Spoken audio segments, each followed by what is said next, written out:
Welcome to EdUp Curriculum. I am your host, Nicole Poff, and I know I always say this, but I am excited about today's guest. Today we have Nicholas Vick.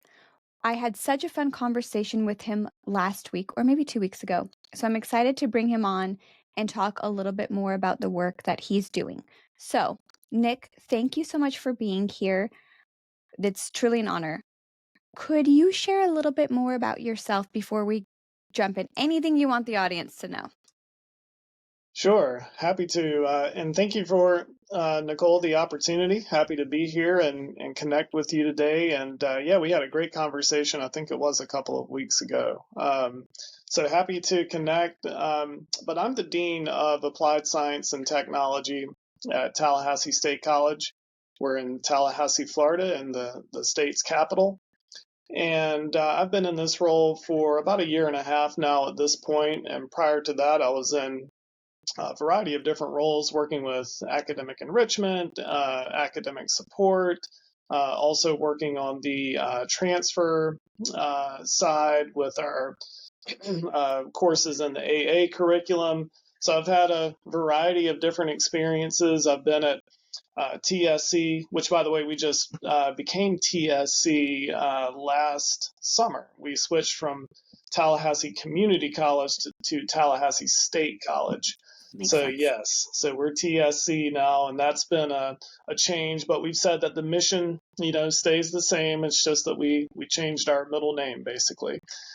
So we are TSC now, and that was part of a trend in Florida where community colleges were being renamed to state colleges, really to try to reflect, at least at our institution, to try to reflect more comprehensive offerings.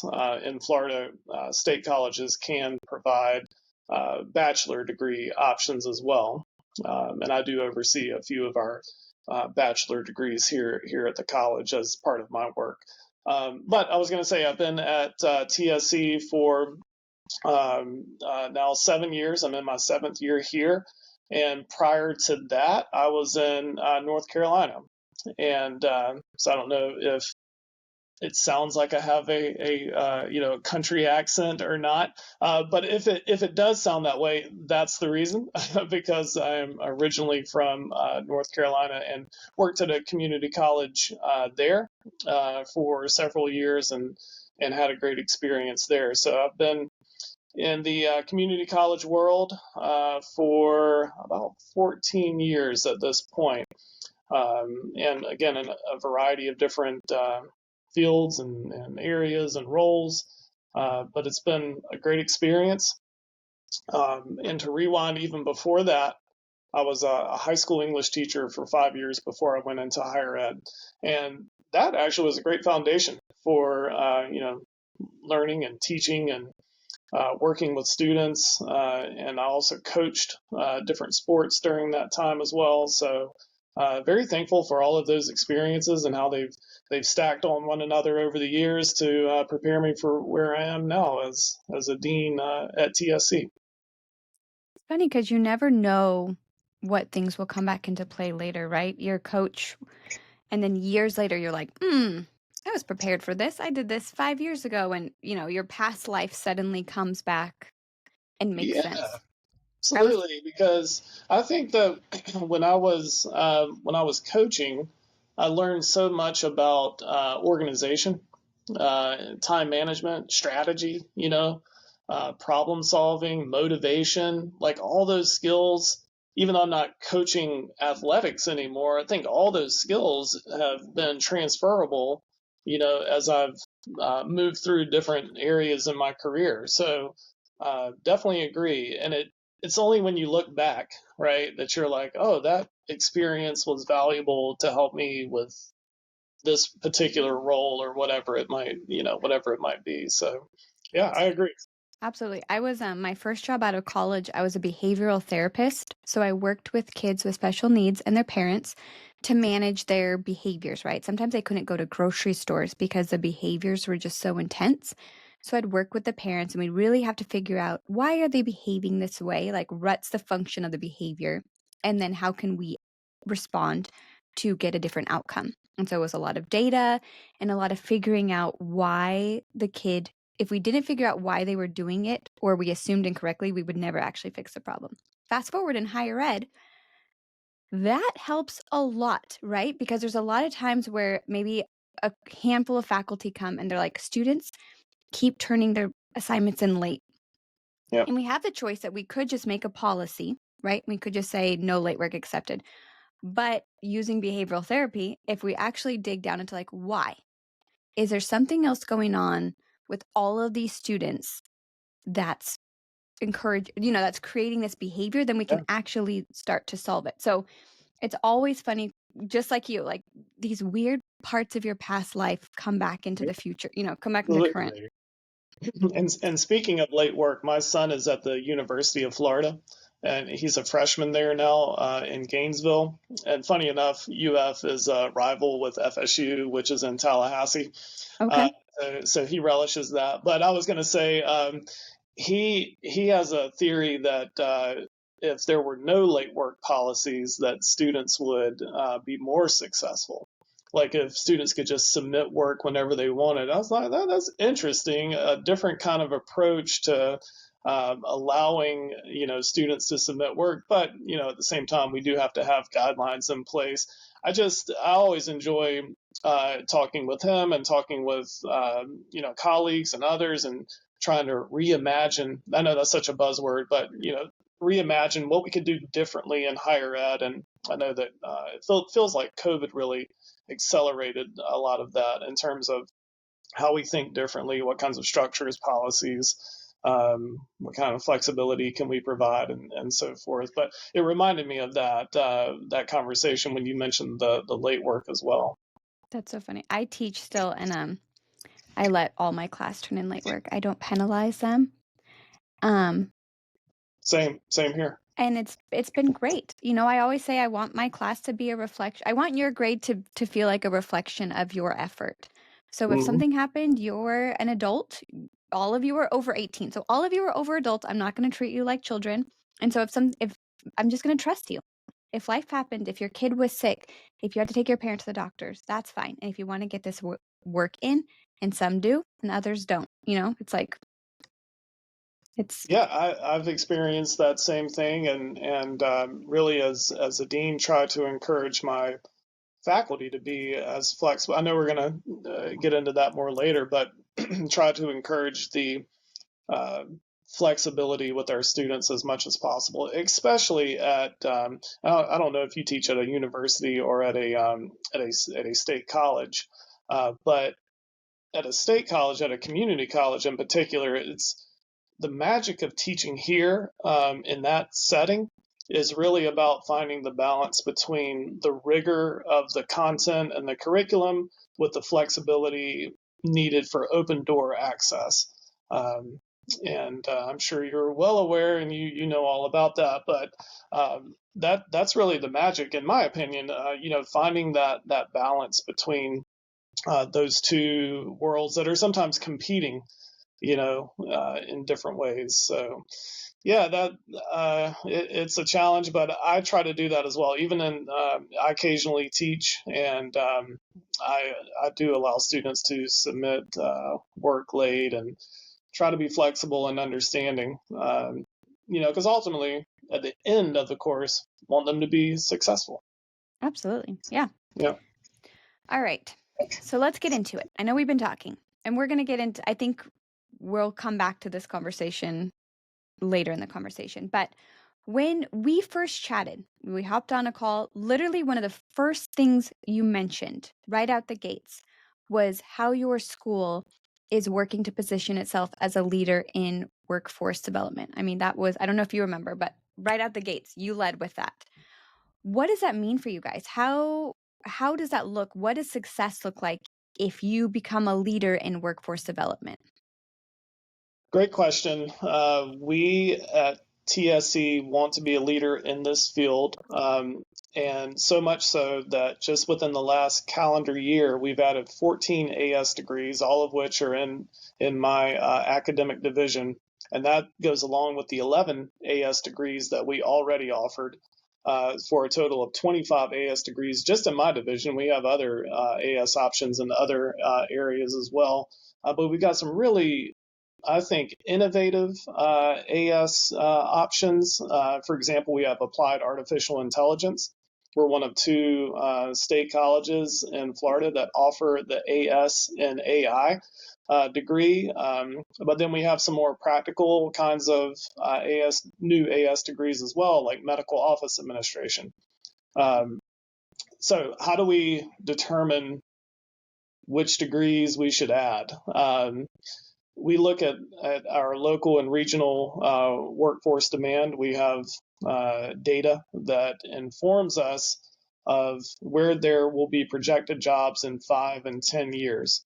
And from that, we're able to make a determination about which degree opportunities we might need to provide.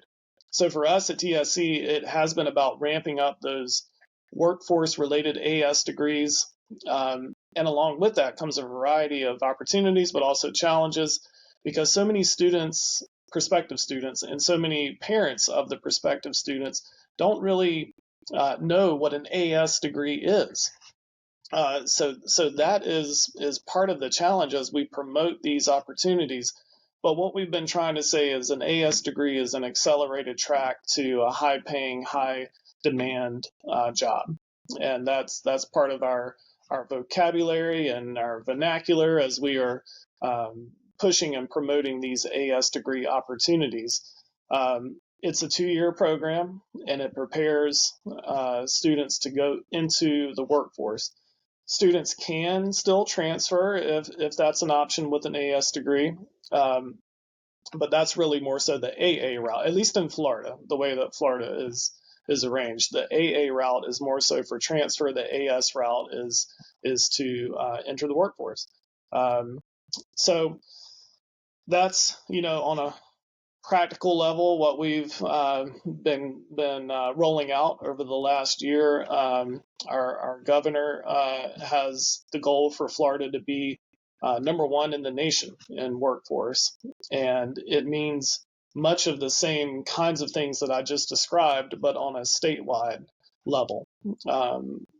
Because there are opportunities, there are in-demand jobs, there are job vacancies in a variety of different fields, whether it's accounting technology or supply chain management, computer programming, cybersecurity. Cybersecurity has been very much in the conversation lately.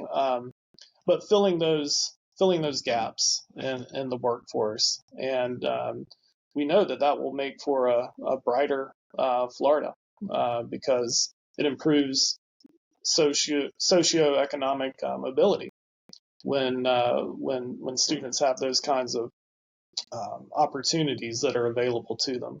So that was a long-winded answer, Nicole, but really that's what we are laser focused on, and really continuing to explore other opportunities. So we have all these different AS degrees. We also have workforce-related bachelor's degrees. So I oversee our elementary education, our exceptional student education, 2 in-demand areas here in the state, and then also business administration. And we're considering other additional bachelor's degrees for the future. So we are workforce focused, and that work will continue. This is really cool for a couple reasons. A, I thought it was funny that you said making Florida brighter, because Florida is a very bright state. I was just there in December and I was like, oh, this is sunny. So I thought that was cute. That was funny. You know what? That came up with that on the spot. Maybe I need to write that down. That could be something we for sure. Yeah, I thought that was funny. Where did you visit in Florida? Fort Lauderdale. We were in Fort Lauderdale for a week, and then we took a Disney cruise. Very nice. It was very fun. There's a lot we can learn from Disney in higher ed and how we treat our students. We should treat them more like Disney treats their customers. Let me tell you, I know you said you got a couple of points that you wanted to prove, but or that you wanted to make, but when I was prompting with AI the other day, I said design higher ed, but with a Disney model, and it gave me all these unique ideas about customer service and experiences and all those kinds of things. That's one of my I enjoy doing that with AI, kind of creating new ideas, but from two might seem kind of different worlds, right? But yeah, I love that. I mean, the Disney model, it's like they are in your brain before you're in your brain. They yeah, know what you're going to need before you need it, and they've already thought about it, and they thought about when they're going to present that information to you. You don't get on a cruise ship and they're like, here's all the things you need for the next week. They carefully piece out that information as you need it.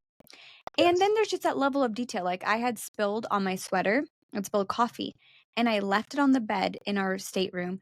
And when we returned, it was washed for me on Oh the yeah. bed, washed. Like our stateroom attendant, he just saw me spill coffee walking down the hall. I ran back to the room, changed, left the sweater on my bed, got back, and it was washed. Like That's first class service. wild. My daughter loves cucumbers. And so every night when we would sit down at dinner, there would be a bowl of cucumbers cut for her, ready before dinner even Oh, started. I mean, that's great. just that level. Personalization. Yeah. I have a whole article in my head of how higher ed could learn a lot from that Disney model. Oh yeah, definitely. I 100% agree. Even at Disney, they point in a like if you ask a cast member, they point in a very specific way. They Yep. they don't like point with one finger. They point. They have a very specific style. So yeah, for sure, that's an article that needs to be written. Oh, yeah. And it's never like, why is the Matterhorn down? It's like, it's down because we're repairing it. It's like, well, Tinkerbell is fixing it today. Right, You know, it right. ran out of Tinkerbell's pixie dust. There's always some sort of answer that's not like, well, a screw got loose. Right. It's not broken. It's just we're putting in more magic or something. Exactly. Yeah. Yeah. Yeah. But going back to your community college, I think community, and sorry, you're our community college, but Yeah, it's community college, yeah. Yeah. community college, I feel like has a pretty bad rap for students kind of getting lost in the shuffle, right? Like students, there's a stigma around community colleges that students stay there for a really long time. And I went to community college for my first 2 years of undergrad. I was supposed to go to San Francisco State, and I decided 3 days before I did not want to do that. Called my dad and was like, yep, dad, I'm not going. And Yep. so, really, my only option at that point was enroll at a local community college. And my first day, there were kids who were there for like 8 years. I'm not even kidding you. They're just trying to figure out what credits do I need. And they're just taking more and more and more and more and more and more and more classes because they're following this, like, at least in California, this crazy plan of like, you need 12 units here and then you need 5 units here. And they're just trying to satisfy the requirements, but they don't really know what the requirements are. So they're like professional community college students at this point. Yeah. I love this emphasis on workforce development because it feels very intentional and strategic. And it feels like to me, there's not a lot of space for students to get lost in that community college shuffle. 100% agree. We are really intentional about the courses that our students take when they take them.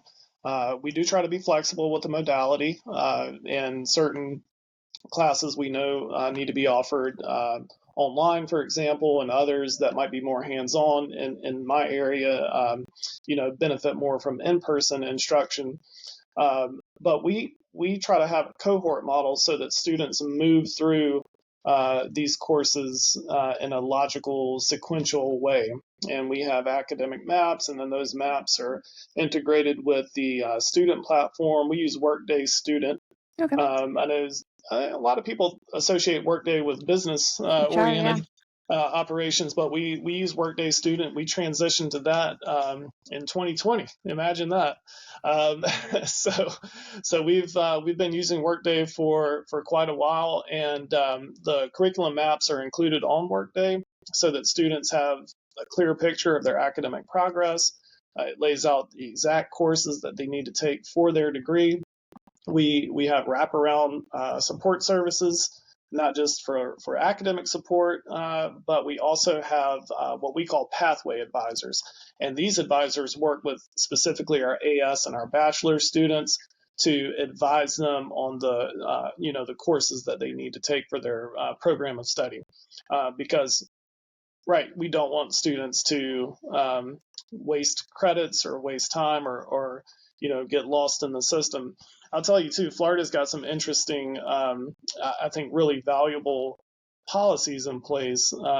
One is that if a student gets two shots at a course, and if a student has to take the same course for a third time, they have to pay out-of-state tuition.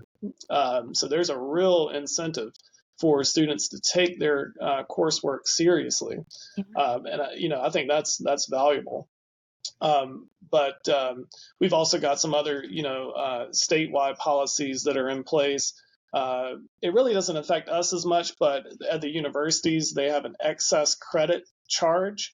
So what happens here, and again, I'm not at the university, so I'm not as familiar, but if students get to a certain point with their total credit hours, they're charged more tuition for their courses. In other words, it's designed that way so that students are purposefully Motivated. staying on track.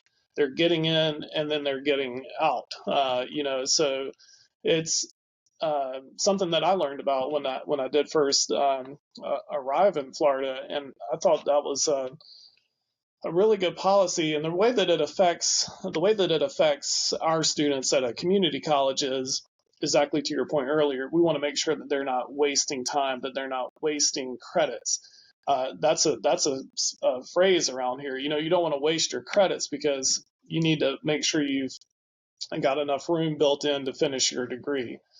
There is some flexibility. It's not like they get to 120 credits and they're immediately, charged additional funding. So there is some flexibility there, but it seems to be a really beneficial policy here. Yeah, I love that. I mean, and thinking about that behavioral background, right? Like that is something that feels like that has the potential to actually change the behavior versus just saying you got to get out of here. Or there's I feel like there's a lot of policies at schools. You have to, you take a class twice and then you're on academic probation and then you got to fix it yourself. And it's like, well, no student actually tried to get on academic probation, right? Like, so some of our policies feel like they just like shuffle our students to the door before completion. These policies feel like they're guiding students through the door for graduation, not like a side exit stage left. Exactly. Encouraging, at our level, encouraging students to either transfer or enter the workforce once they, reach right around 60 credits. Most of our curriculum plans are 60 credits. And then at the university level, it's, right around 120 credits. And then it's time for either grad school or entering the workforce. So, yeah, very intentional. And I do think beneficial for our students. Absolutely. Now, this leads into something that I thought was really interesting the first time we talked. So, you guys have these degrees, and a lot of the kind of culture is around workforce development. But you also personally have just been talking and thinking a lot about how today's students are changing, especially in their relationship with work, right? So, we have these workforce ready. That is our goal, that is our mission. But you've observed kind of some changes with maybe students' relationships with work and how that impacts institutions. Can you talk about that a little bit more? Yes, absolutely. So some of this really is from anecdotal kind of observations and really conversations that I've had with students. To me, though, it goes back to the pandemic. And during and then after the pandemic, we know that there were uh, hiring needs across all industries, especially in service oriented industries. But I mean, I don't know about where you were, but everywhere that we looked in Tallahassee, it said hiring, hiring, hiring. Yep. So I think there may have been, and we may still be dealing with that sort of a carryover from that time period, where work wasn't the value or the opinion of work shifted to some extent. Um, and I also know just from speaking with students, I'm not sure that 18, or let's say if someone graduates with an AS degree and they're 20 years old, I'm not sure that going to work immediately as a 20-year-old has that same appeal that perhaps it did in the past. So what I've been really thinking about quite a bit is how do we, reconsider how we phrase that word. It's work is a four-letter word. So how do we rephrase, what it means to be independent, what it means to develop employability skills. We hear a lot about soft skills from our advisory boards here, and there's a lot of conversation about that. I like to think of it as employability skills, especially in the age of AI, where we can all retrieve information and we can create with AI, but those human employability skills are still really valuable, like being dependable and being creative and having courage, and all those kinds of skills. So I do think we're in this shift now when you consider what happened in the pandemic with the advent or revolution of AI, and what kinds of impacts that's had on the workforce. Many individuals were able to work from home during and even after the pandemic, and there may have been some advantages to that for certain occupations and so forth. But I think some of our students who 5 years ago were in middle school, high school. I think some of our students observed that, and whether intentionally or not, may think of work in that way, like, oh, I didn't realize I could work from home. Didn't really consider that or see that as an opportunity. So I don't have a straightforward answer or solution. I just do believe that the way we think of work is changing. Um, and I think we in higher education need to kind of be aware of that and recognize that change. We want our students to be successful in our programs, and we want them to be ready to go to work after they graduate. But how do we have those conversations with our students and really incentivize, this pursuit of employment?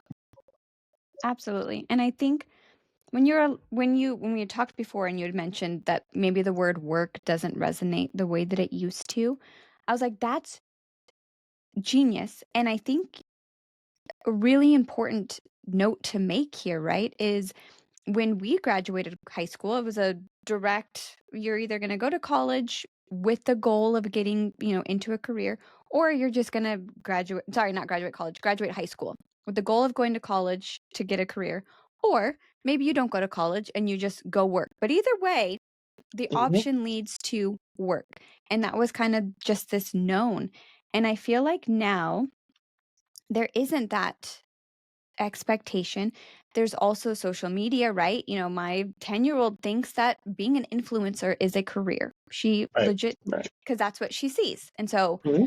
there's that. I think students now they seem like they're more fatigued than maybe in the past. Oh, that's a good point.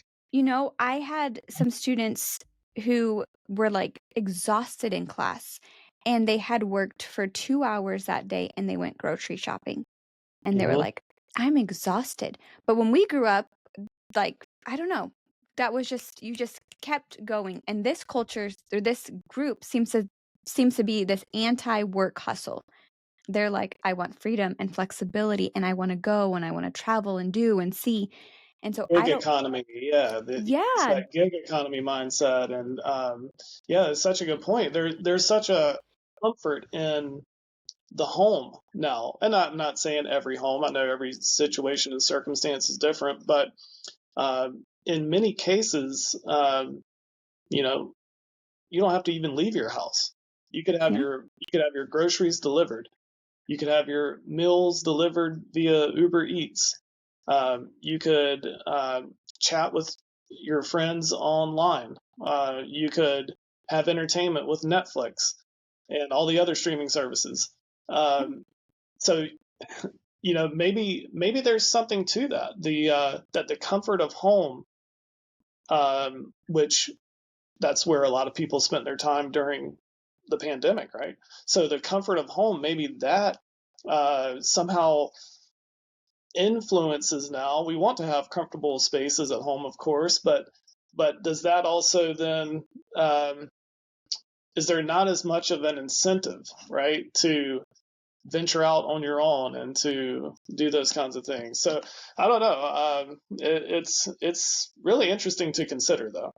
Totally. It's a puzzle. And I mean, I don't think I have all the answers. I think you guys are on the right track, but I think the approach, like you were like, some of this is just anecdotal and you're listening to your kid, right? I think that just the idea of being open-minded to these students have changed, their priorities have shifted, and so our models just probably aren't going to work the way that they used to for this new group. I think that's how schools will continue to find themselves winning, is just being open-minded and flexible. I agree. We have to be flexible, innovative. One idea that I've considered is, and this goes back to how students consume information now through chunking, through binge watching and so forth. What would it be like? I'm curious what might think. What would it be like if students could binge a course? Like if I opened up a college composition course and it's open for you as a student to complete in 3 weeks or 16 weeks. It's up to you, or any time in between. I just wonder if students have that option to binge a course. Now, again, I think you could argue there might not be as much, pedagogical value in students binging, but what do you think about something like that? I think that would be genius. And I think, I have this weird obsession with Reddit. I think we can find out a lot about the students on Reddit. I've never Mm, commented, but I'd love to see what students are saying. yeah, And there are those competency based models.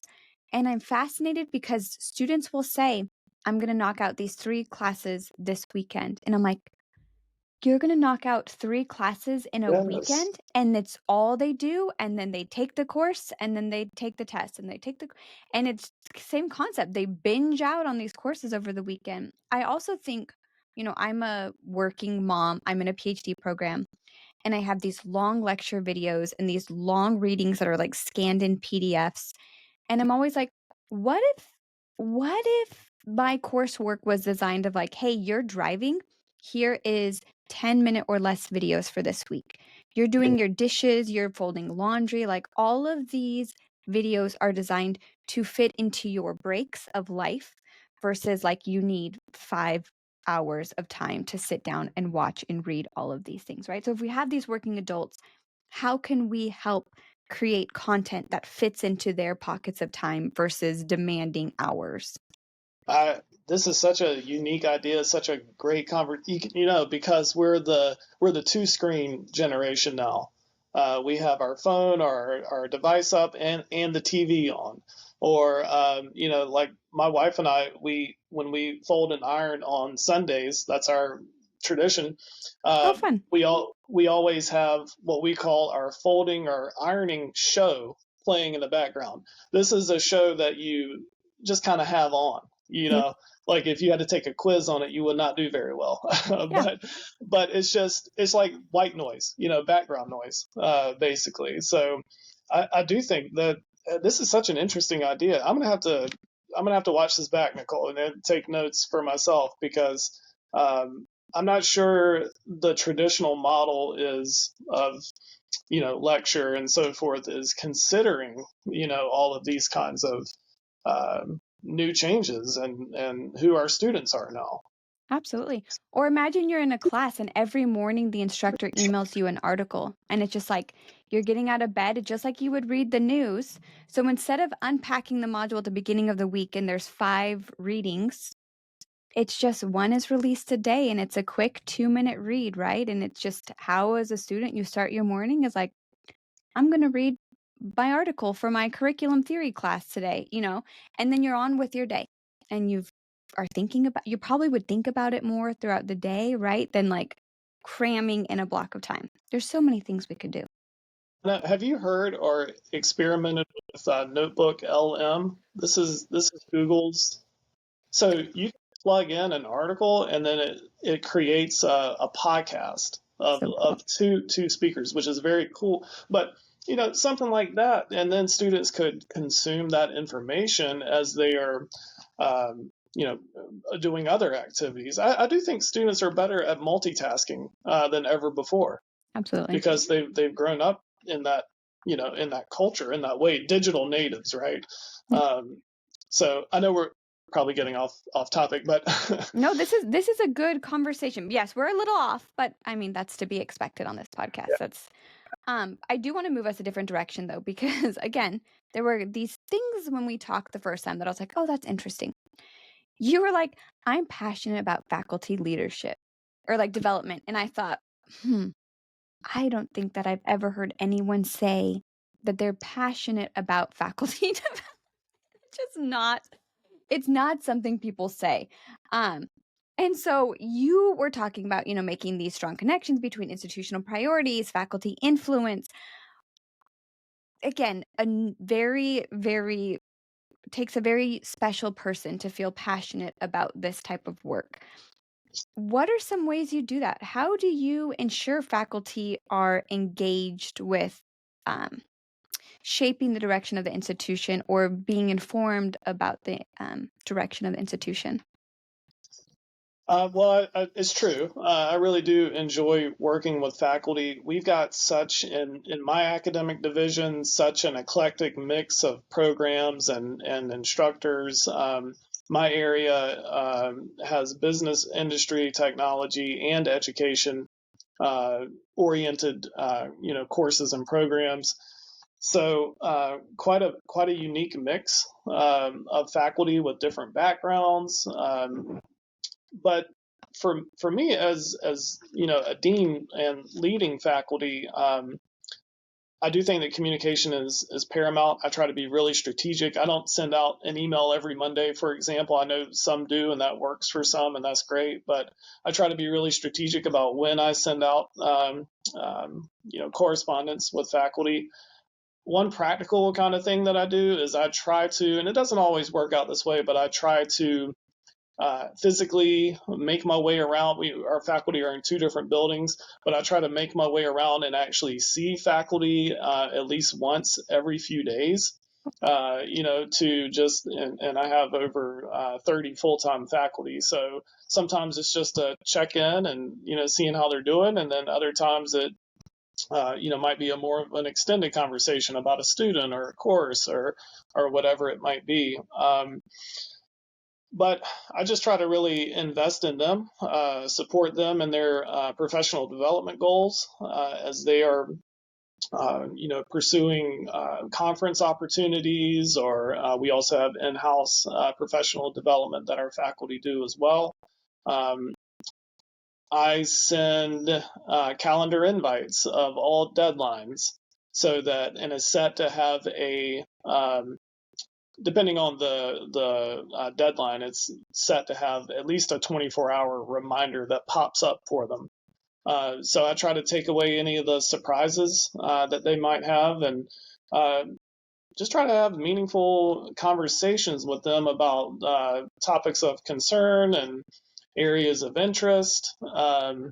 Faculty, I asked them how we could encourage faculty to attend commencement, and our faculty are excited about it, attending commencement anyway. But I was wondering how might we encourage even more faculty. And they said, well, food, how about if we had food? I said, well, yeah, that could be good. I asked our provost said sure. And that felt like, even though it's a small thing, it felt like such a nice win. Faculty felt heard. So that's a small example of an area that I think is really important, that faculty do want to feel heard. So I try to be available and listen as much as possible. And I can't always,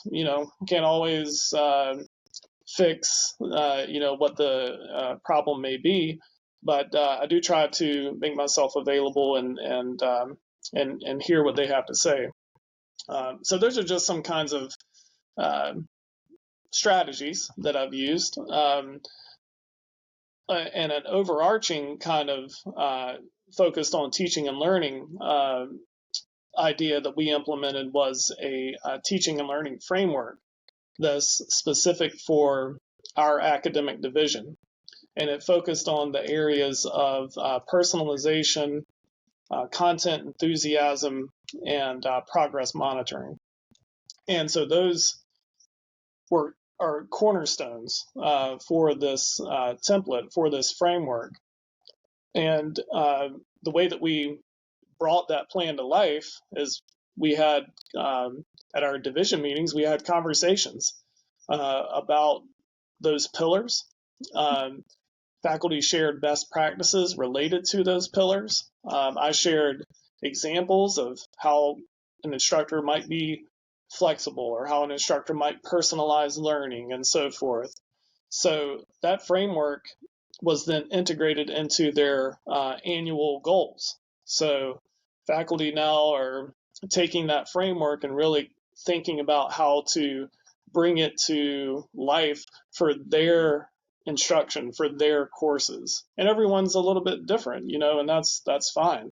But those areas have been really vital for us, and we've seen some positive success so far.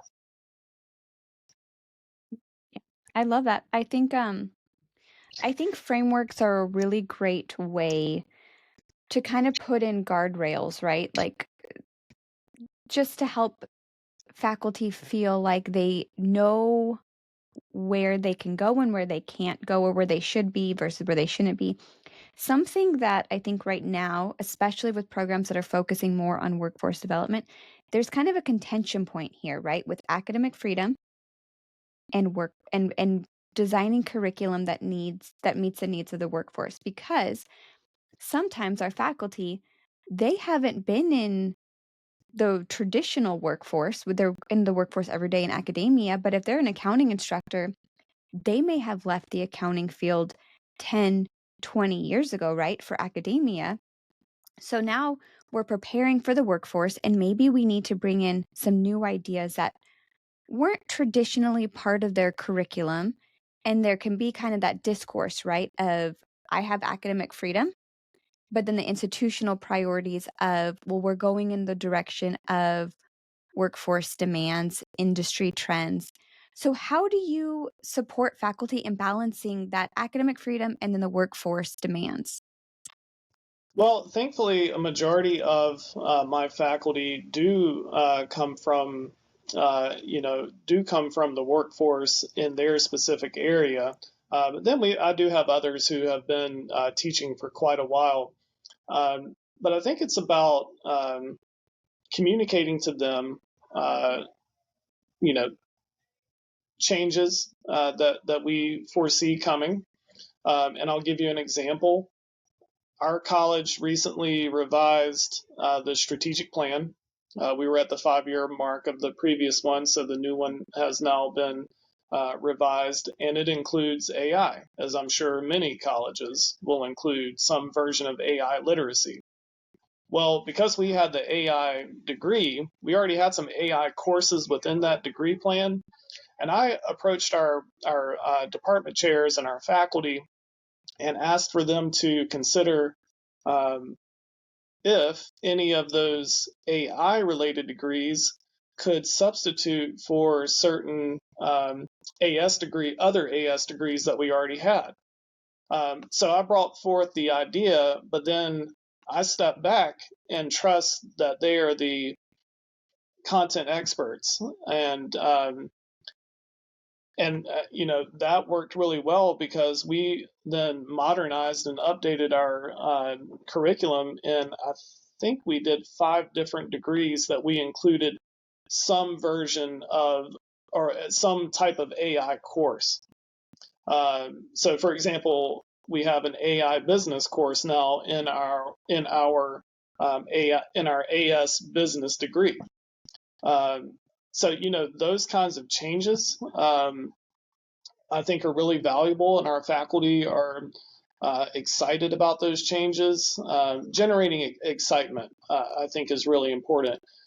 And we're constantly reviewing the curriculum. We're meeting with advisory boards. We're discussing what do our graduates of these programs need, and what do they need to know? What kinds of skills do they need to have? Um, so we're in constant communication um, with our advisory boards, and then it's really just bringing the faculty into that conversation, making sure that they're involved, and that it's not me saying, as the dean, it's not me saying this needs to happen or this needs to be done. No, it's a collaborative effort, and that's the approach that I've tried to take. I love that faculty involvement because I feel like that's where the disconnect can happen. Like maybe you as a dean are in all these meetings and then you're just shuffling information down to faculty.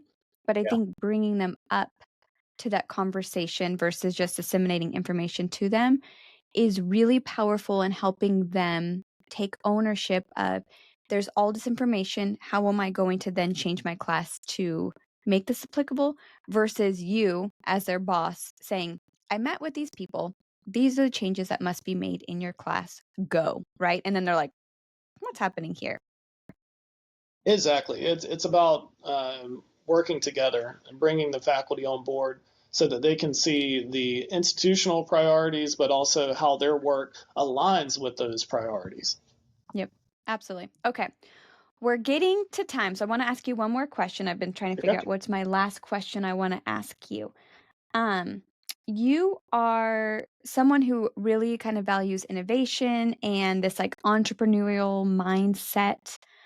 Um, as we continue to push for innovation in workforce education and workforce development, what what are some of those big challenges you or opportunities that you think are on the horizon for us as an industry?